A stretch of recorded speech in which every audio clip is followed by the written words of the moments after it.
তাহলে আমাদের ইমদাদ ভাই চলে আসেন। ইমদাদ ভাই প্লিজ, আমাদের যে প্রতিযোগী যিনি লাস্টে এসে একদম লাস্ট মুহূর্তে ট্রেনটা ধরেছে, এটা আসলে 4 মাস একটা মানুষ আমাদের সাথে ছিল, এখন ওনাকে এই সুযোগটা না দিলে আমরা নিজেরাই আর বুঝতে পারতেছি না যে কি করব। ইমদাদ ভাই প্লিজ আপনি আপনার পূর্ণাঙ্গ নৈপুণ্য প্রদর্শন করুন, ইনশাআল্লাহ আপনি ভালো কিছু করবেন বলে আমি আশা করি। Thank you. প্রিয় অডিয়েন্স, শুভ সন্ধ্যা। এমন একটি বিশেষ মুহূর্ত আপনাদের সাথে কাটানোর সুযোগ পেয়ে আমি এক ভিন্ন মাত্রার আনন্দ উপভোগ করছি। আপনাদেরকে একটা প্রশ্ন দিয়ে শুরু করি। আপনি কি কখনো এমন স্বপ্ন দেখেছেন যা বাস্তবে পাননি? আপনার কি কখনো এমন মনে হয় আপনার স্বপ্ন আর বাস্তবের মধ্যে একটা অদৃশ্য দেয়াল দাঁড়িয়ে আছে? কেমন লাগছে এই দেয়ালের সামনে দাঁড়িয়ে? একটু হতাশ, তাই না? এই কথাটি আমাদেরকে একটা গভীর সত্যর দিকে নিয়ে যায়। আসুন তার আগে একটা গল্প বলি। জানেন, আমি একবার একটা স্বপ্ন দেখেছিলাম আমি বিশ্বের সেরা পাবলিক স্পিকার হব, কিন্তু বাস্তবে আমার প্রথম বক্তৃতায় আমার গলা কাঁপছিল, আর শ্রোতারা ভাবছিল, আরে এই লোককে বক্তৃতা দিচ্ছে নাকি ভয় পেয়েছে। আমাদের জীবনে এমন ঘটনা প্রায় সবারই থাকে, যা আমাদের প্রত্যাশা আর প্রাপ্তির মাঝে ব্যবধান বা দেয়াল হয়ে দাঁড়ায়। তারপরও আমাদের প্রত্যাশা আশাকাঙ্ক্ষার শেষ নেই। চলুন আজ এই প্রত্যাশার প্রাপ্তির মাঝে ব্যবধান কমানোর একটা রহস্য আছে, সেটা আবিষ্কার করি। একজন প্রজ্ঞাবান চিন্তাবিদের কথা শুনি। মোহাম্মদ আলম কাউছার বলেছেন, সফলতার জন্য আপনি আপনার প্রত্যাশা এবং প্রাপ্তির ব্যবধানকে শূন্য করুন। এ কথাটি আমাদের মনে করিয়ে দেয় যে শুধু স্বপ্ন দেখাই যথেষ্ট নয়, তাকে বাস্তবে রূপ দিতে হবে। কিন্তু কিভাবে আমরা এই ব্যবধান কমাতে পারি? আসুন গভীরে গিয়ে উত্তর খুঁজি। গবেষণায় দেখা গেছে, যারা তাদের লক্ষ্য লিখে রাখে এবং নিয়মিত পর্যালোচনা করে, তারা শতকরা 42 ভাগ বেশি সম্ভাবনাময় সফল হয়। কিন্তু কেন? কারণ তারা তাদের প্রত্যাশাকে স্পষ্ট করে এবং প্রতিদিন ছোট ছোট পদক্ষেপ নিয়ে বাস্তবে পৌঁছে যায়। বন্ধুরা, এটা কোনো রকেট সায়েন্স নয়, এটা একটা সিস্টেম। এই তথ্য আমাদের প্রেরণা দেয়, কিন্তু শুধু তথ্য নয়, আমাদের কিছু প্রেরণা দরকার আছে। আসুন শুনি বিশ্ববিখ্যাত মনীষীগণ এ বিষয়ে কি বলেন। একজন বিখ্যাত চিন্তাবিদ নেপোলিয়ন হিল, তিনি বলেছেন, আমাদের মন যা কল্পনা করতে পারে এবং বিশ্বাস করতে পারে তা অর্জন করা সম্ভব, কিন্তু এই প্রত্যাশার প্রাপ্তির মাঝে ব্যবধান শুধুমাত্র একটি সঠিক পরিকল্পনা এবং কর্মপদ্ধতি। তাই আমাদের কাজ করতে হবে। এ কথাটি আমাদের মনে আগুন জ্বালায়। আসুন এই আগুনকে বাস্তবে রূপ দেওয়ার একটা গল্প শুনি।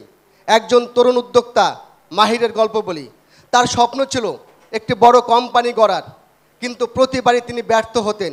একদিন তিনি থামলেন এবং নিজেকে প্রশ্ন করলেন, আমি কি চাই আর আমি কি করছি? তিনি তার লক্ষ্যকে ছোট ছোট ধাপে ভাগ করলেন এবং প্রতিদিন সকালে 10 মিনিট তা পর্যবেক্ষণ করতেন এবং একটি পদক্ষেপ নিতেন। আজ মাহির তার স্বপ্নের কোম্পানির মালিক। এটা শুধু তার ব্যবসা নয়, তার জীবনের উদ্দেশ্য খুঁজে পাওয়ার গল্প। মাহিরের এই গল্প আমাদের দেখায় সফলতার পথ, কিন্তু একটু মজা না হলে কি চলে?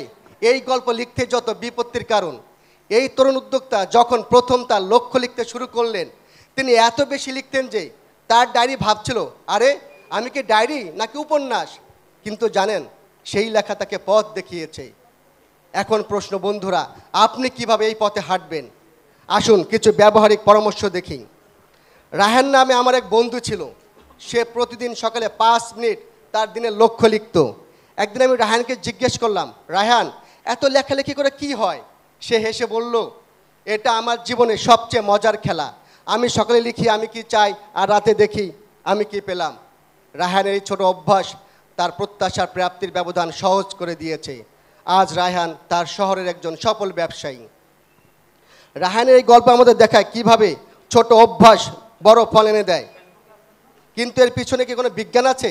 আসুন জেনে নেই বিজ্ঞান কি বলে। বিজ্ঞান বলে, যারা তাদের লক্ষ্য লিখে রাখে তাদের মস্তিষ্কে ফোকাস 30% বাড়ে। এটা আপনার প্রত্যাশাকে বাস্তবে রূপ দেওয়ার প্রথম ধাপ। আরও আশ্চর্যের ব্যাপার, আপনি যখন আপনার প্রত্যাশাকে স্পষ্ট করেন, তখন আপনি আপনার পরিবার, বন্ধু, এমনকি আপনি আপনার সহকর্মীদের সাথেও স্পষ্টভাবে কাজ করতে পারেন। এই তথ্য আমাদের প্রেরণা দেয়, আমাকেও দেখিয়েছে প্রেরণার পথ। আমি যখন প্রথম আমার লক্ষ্য লিখতে শুরু করি, আমার বন্ধু বলল, তুই কি ডায়েরি লিখছিস নাকি জীবনের শপিং লিস্ট বানাচ্ছিস? কিন্তু জানেন, সেই শপিং লিস্ট আমাকে আমার স্বপ্নের কাছে নিয়ে গেছে। বন্ধুরা, স্বপ্ন পূরণ একদিনে হয় না, তা শুরু হয় আজ এই মুহূর্তে আপনার সেই প্রথম পদক্ষেপে। আপনার লক্ষ্য ঠিক করুন, পরিকল্পনা তৈরি করুন, আর ভয় বা দেরি না করে কাজ শুরু করুন। মনে রাখবেন, 1000 মাইলের যাত্রা শুরু হয় একটি ছোট পদক্ষেপ দিয়েই। যেমনটি বারাক ওবামা বলেছেন, আমরাই সেই পরিবর্তন যার জন্য আমরা অপেক্ষা করেছি। তাই আসুন একটি শক্তিশালী আহ্বানের মাধ্যমে শেষ করি। যেখানে ভয় আছে, চ্যালেঞ্জ আছে, আর আছে নতুন সম্ভাবনা, সেখানেই আপনার সফলতার পথ লুকিয়ে আছে। আপনাকে আপনার কমফোর্ট জোন থেকে বের হয়ে আসতে হবে। আপনার জীবনকে নিয়ন্ত্রণে নিন, আর আপনার স্বপ্নগুলোকে বাস্তবে রূপ দিন। শেষ করছি জ্যাক মার সেই বিখ্যাত উক্তি দিয়ে, today is difficult, tomorrow is much more difficult, but day after tomorrow is beautiful. ধন্যবাদ সবাইকে।